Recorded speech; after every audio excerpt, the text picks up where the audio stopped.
the Ninja Blast cordless blender. Now I'm going to make a blended coffee drink in here, frozen. I've already put my sweetener in because I can't manipulate that right now in the cast. Living in a van down by the river, singing loud. No ties, no change, just the rolling clouds. Freedom tastes real sweet when you're nothing to give. Living in a van down by the river's where I live, where I live.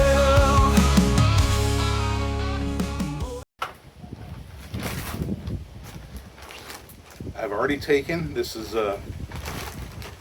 Kroger's Private Selection Caramel Drizzle coffee, pre-brewed, frozen, and then the frozen chunks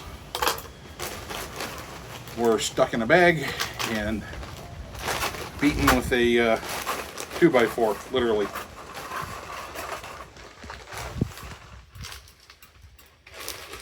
The idea here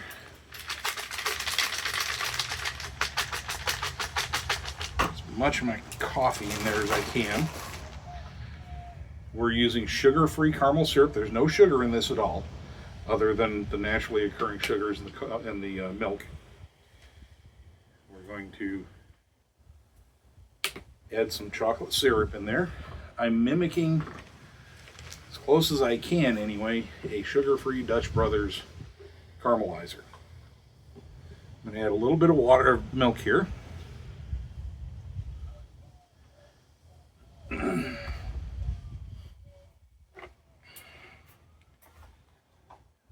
Add the cap. We're not done yet.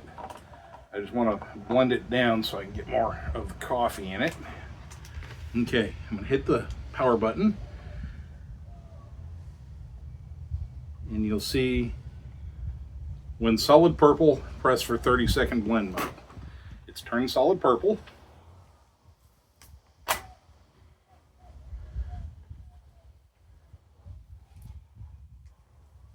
And it's stuck, because we don't have enough liquid in there. That's what the red flashing light is for. Add some more liquid. It's not the most powerful blender out there. It certainly won't ever compete with a residential blender.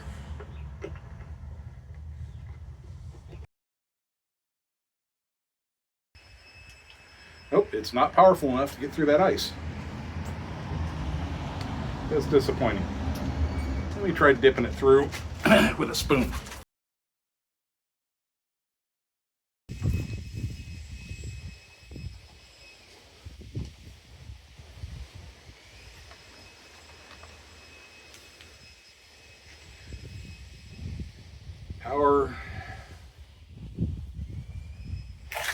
Power to the purple.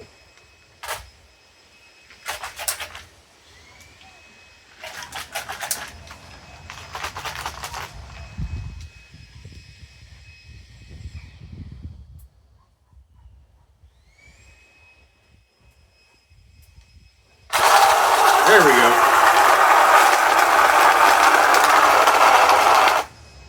All right.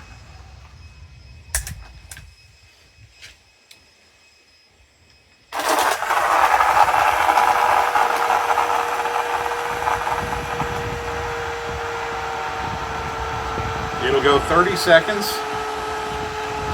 and it'll stop.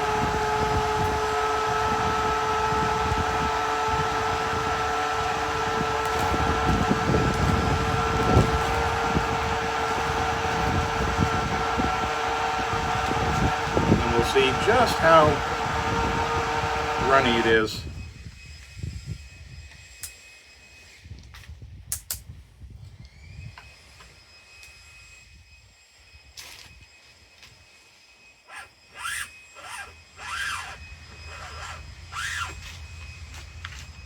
Well, it's thick. It's like a very thick milkshake, but the flavor is perfect. And now we get to enjoy. Consistency is still a little thick. I'm just going to let it kind of do out its thing, melt a little bit so I can drink it. It'll handle a total of 18 ounces. At least that's what it says. But the max fill line doesn't even say ounces there, but the closest one's 14, and then 12. It's probably 16 ounces. This thing works a whole lot better when the ice pieces are smaller. So Sonic Ice with their small little beads, Chick-fil-A ice, but if you're getting regular ice from like for a cooler, you're gonna want to put it in a zipper bag and smash it up as small as you can. And if you're making your drinks like I am with frozen coffee, smash those coffee cubes up as small as you can before it goes in the blender. Not a particularly strong blender, but it's good enough for camping. This is about the 5th item I've made in this blender. One thing that drives me crazy, the vessel stays stuck to the base, to the motor, so you can't take it off and without the motor. It's not like a bullet blender, but it does the job. Does the job pretty nicely, and could be better, could be a lot worse. But hey, the other portable blender that I'd looked at in the past was called a tailgater. It had a 2-stroke gasoline engine, so this is a lot more reasonable. Thanks for watching my video. If you like what you saw, please be sure that you click like, subscribe to my channel if you haven't yet, and share my video with your friends and family. Please be sure you go back and check out the older videos in the archive. There's some great stuff in there that I'm sure you'll enjoy. And if you'd like to support my work, please be sure to visit us at wildersportoutdoors.com and buy some merch. There's some great stuff there, and it'll go a long ways to help us out. All right, that's it. That's the video for today. Stick with us, and you'll catch the next one. And like I always tell you, get out there, be productive, be safe, but most of all, be blessed. I'll talk to you later. But here by the river, I feel like I'm alive. Nature's heartbeat makes you remember why. Living in a van down by the river, singing loud. No times, no change, just the rolling clouds. Freedom tastes real sweet when you know